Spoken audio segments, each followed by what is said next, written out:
मार्च का महीना financial terms में बेहद खास होता है। अगर आपको वित्त वर्ष 2023-24 के लिए टैक्स बचाना है तो आपके पास मार्च ही आखिरी महीना है जब आप टैक्स सेविंग इन्वेस्टमेंट कर सकते हैं। आपके पास 31 मार्च 2024 तक टैक्स सेविंग इन्वेस्टमेंट प्लान्स में पैसा लगाने का मौका है और आप सेफ इन्वेस्टमेंट के साथ टैक्स भी बचाना चाहते हैं तो आपके पास 3 दमदार स्कीम्स है जिसमें निवेश से टैक्स बचाने के साथ ही आपको 8.2% तक का रिटर्न भी मिल सकता है।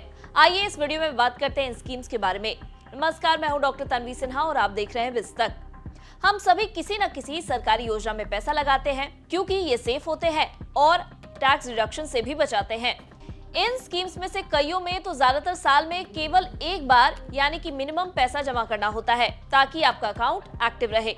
लेकिन क्योंकि इन योजनाओं में एक बार पैसा लगाना होता है तो हम भूल भी जाते हैं, लेकिन आपकी ये गलती आपके अकाउंट को फ्रीज करा सकती है और पेनाल्टी भी देना पड़ सकता है। फाइनेंशियल ईयर 2023-24 के लिए public provident fund, Sukanya Samriddhi योजना और नेशनल पेंशन सिस्टम अकाउंट्स में न्यूनतम राशि जमा कराने की अंतिम तारीख 31 मार्च 2024 है। अकाउंट बंद होने पर पहले की जमा राशि पर कोई ब्याज भी नहीं मिलेगा।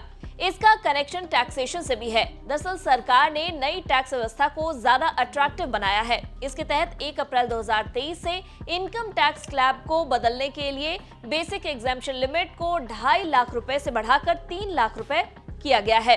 नई टैक्स व्यवस्था में स्टैंडर्ड डिडक्शन को भी शामिल किया गया है।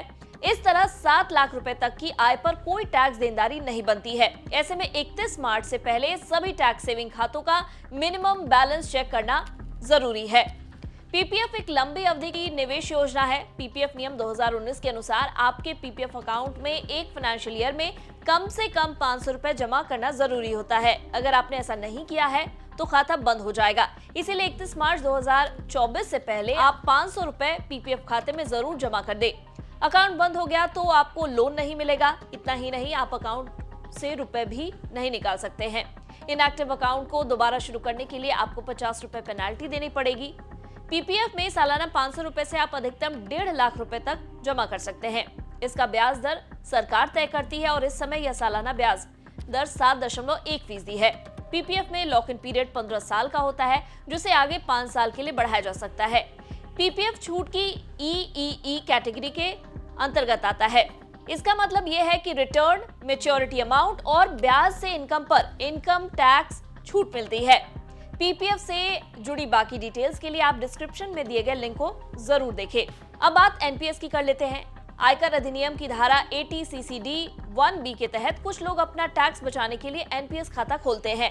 इस अकाउंट में होल्डर को एक वित्त वर्ष में कम से कम 1000 रुपए जमा करना होता है। आपने इतनी राशि जमा नहीं की तो आपका खाता इनएक्टिव हो जाएगा। इस खाते को दोबारा चालू करने के लिए आपको 100 रुपए जुर्माना देना होगा। इतना ही नहीं, जितने साल से अकाउंट बंद होगा उतने साल के हिसाब से जोड़कर आपको पेनाल्टी देनी होगी।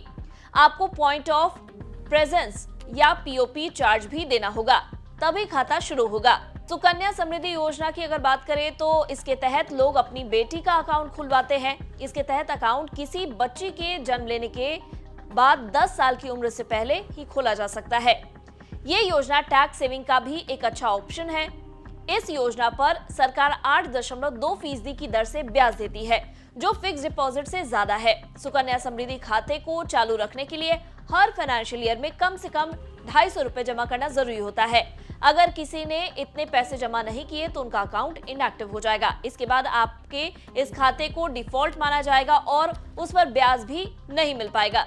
सुकन्या समृद्धि योजना खाते को फिर से शुरू करने के लिए आपको 50 रुपए का जुर्माना देना होगा। इसके अलावा इस फाइनेंशियल ईयर का 250 रुपए भी जमा करना पड़ेगा।